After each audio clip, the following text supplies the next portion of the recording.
बिस्मिल्लाहिर्रहमानिर्रहीम। अस्सलाम वालेकुम दोस्तों, बहुत बहुत खुश आमदीद मेरे चैनल पर।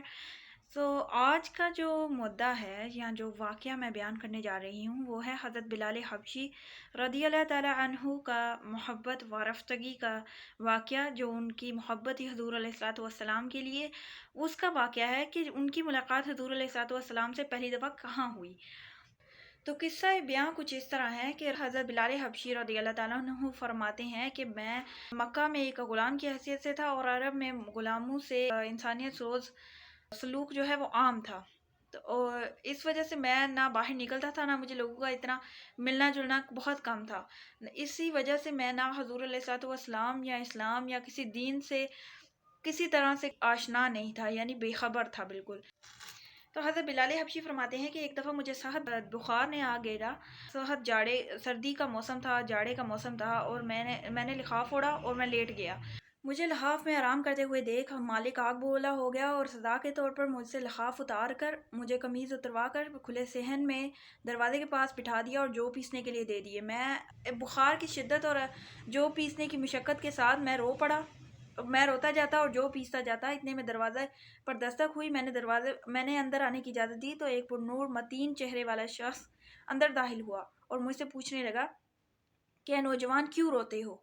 मैंने जवाबन कहा कि जाओ मियाँ अपना काम करो, यहाँ पूछने वाले बहुत हैं लेकिन मदावा करने वाला कोई नहीं। इतने में वो शख्स आगे बढ़ गया। मैंने कहा, देखा मैंने कहा था ना कि पूछने वाले बहुत हैं लेकिन मदावा करने वाला कोई नहीं। वो शख्स फिर खड़ा हुआ।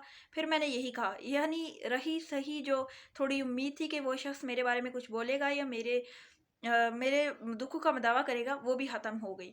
मैं फिर से शिद्दत से रोने लगा, गम की शिद्दत से और तकलीफ़ की शिद्दत से रोने लगा। इतने में वही शख्स दोबारा वापस आया, गर्म दूध का प्याला लेकर और चंद खजूरें लेकर मेरे पास आया और मुझे कहा कि ये खा लो। मैंने खा ली। उसने कहा कि अब जाके लेट जाओ, अब जाओ और आराम करो। मैंने कहा कि जो कौन पीसेगा, अगर सुबह मालिक को जो पिसे हुए जो ना दिए तो वो मुझे मारेगा और सजा देगा। तो वो शख्स कहने लगा कि मैं तुम्हें सुबह पिसे हुए जो दे दूंगा। तो हज़ूर अलैहिस्सलातु वस्सलाम हज़रत बिलाल हबशी के हाँ में नमदार हुए और फरमाने लगे कि ए बिलाल, ये क्या बेवफाई है, क्या हमारी मुलाकात का वक्त करीब नहीं आया, यानी तूने हमसे मिलना छोड़ दिया। नींद से बेदारी के फ़ौरन बाद हज़रत बिलाल हबशी अपनी ऊँटनी पर सवार हुए और मदीना मुनव्वरा की तरफ चल पड़े। वहाँ पहुँचते ही सीधा मस्जिद नबवी में तशरीफ़ फरमा गए और वहाँ जाकर उनकी नज़रें हज़ूर अलैहिस्सलातु वस्सलाम के चेहरे को तलाश करने लगी। वो कभी मस्जिद के इतराफ़ में घूमते और कभी दीवाना वार हुजरों में जाते। जब थक हार के हज़ूर अलैहिस्सलातु वस्सलाम के मीदार पुरनूर पर बैठे और रोने लग गए और कहा कि हज़ूर अलैहिस्सलातु वस्सलाम, मैं आपसे कि ग़ुलाम शाम से बहरे मुलाकात कि ग़ुलाम शाम से बहरे मुलाकात तशरीफ़ लाया है और आप कहीं नज़र नहीं आ रहे। इतने में वो बेहोश हो गए और इतनी बिलाल सो गए और हज़ूर अलैहिस्सलातु वस्सलाम ये चक्की पीसते रहे सारी रात। सुबह उठे बिलाल अलैहिस्सलाम को जो थमाए, और यही सिलसिला 3 दिन जारी रहा जब तक कि हज़रत बिलाल हबशी मुकम्मल तौर पर तंदुरुस्त हो गए। यही वजह है कि हज़रत बिलाल हबशी को आज भी सहाबी रसूल सल्लल्लाहु अलैहि वसल्लम बाद में और आशिक रसूल सल्लल्लाहु अलैहि वसल्लम पहले कहा जाता है। हज़ूर अलैहिस्सलातु वस्सलाम के विसाल के बाद हज़रत बिलाल हबशी जो है वो मदीने की गलियों में लोगों से कहते फिरते थे कि ए लोगों, अगर तुमने नबी करीम सल्लल्लाहु अलैहि वसल्लम को कहीं देखा है तो मुझे दिखा दो। जब उनका रहना वहाँ तंग हो गया तो उन्होंने लोगों से कहा कि मेरा अब मदीने की गलियों में दिल नहीं लगता। तो वो शाम के शहर हलब की तरफ रवाना हो गए। तकरीबन 6 माह बाद हज़ूर अलैहिस्सलातु वस्सलाम का ख्वाब में दीदार हुआ और इसमें हज़ूर अलैहिस्सलातु वस्सलाम ने हज़रत बिलाल हबशी से मुखातिब हुए और मानने लगे कि ए बिलाल, ये क्या बेवफाई है, क्या हमारी मुलाकात का वक्त करीब नहीं आया, यानी तूने हमसे मिलना छोड़ दिया। नींद से बेदारी के फ़ौरन बाद हज़रत बिलाल हबशी अपनी ऊँटनी पर सवार हुए और मदीना मुनव्वरा की तरफ चल पड़े। वहाँ पहुँचते ही सीधा मस्जिद नबवी में तशरीफ़ फरमा गए और वहाँ जाकर उनकी नज़रें हज़ूर अलैहिस्सलातु वस्सलाम के चेहरे को तलाश करने लगी। वो कभी मस्जिद के इतराफ़ में घूमते और कभी दीवाना वार हुजरों में जाते।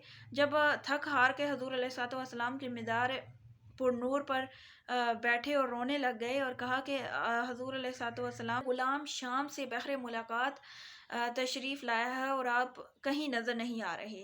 اتنے میں وہ بے ہوش ہو گئے۔ کافی دیر کے بعد بلال حبشی کو ہوش آیا تو وہاں مدینے کے بہت سارے لوگ، بوڑھے جوان مرد خواتین بچے سب جمع ہو چکے تھے اور حضرت بلال حبشی سے درخواست کر رہے تھے، التجا کر رہے تھے کہ وہ ایک دفعہ پھر سے اذان دیں، کیونکہ مؤذن رسول صلی اللہ علیہ وسلم تشریف لائے تھے تو وہ لوگ ان سے دریافت کرنے لگے، تو وہ یہ سن کر، یہ التجا سن کر اشک بار ہو گئے، کیونکہ وہ فرمانے لگے کہ جب میں اذان دیتا تھا حضور علیہ الصلوۃ والسلام کی حیات میں، تو جب میں اذان میں اشہد ان محمد رسول اللہ کے کی طرف جاتا تھا یا وہاں تک پہنچتا تھا تو حضور علیہ الصلوۃ والسلام کے چہرے کی طرف دیکھتا تھا، لیکن اب چونکہ ان کے وصال کے بعد حضرت بلال حبشی بہت حد تک غمگین ہو گئے تھے۔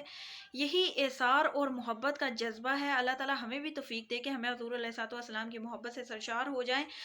آخر میں آخری قدم یہی میں کہنا چاہتی ہوں کہ جو بھی درس یا تدریس یا واقعہ یا کہانی یا پوسٹ آپ سے شیئر کی جاتی ہے، وہ اپنے متعلقہ لوگوں، اپنے دوست احباب، اپنے عزیز و اقارب کی طرف شیئر کی جائے، ان سے یہ قصے شیئر کریں، کیونکہ یہی اس ہو سکتا ہے ہم میں سے کوئی ہو جو اس سے عبرت پکڑ لے یا ان سے فائدہ اٹھا سکے۔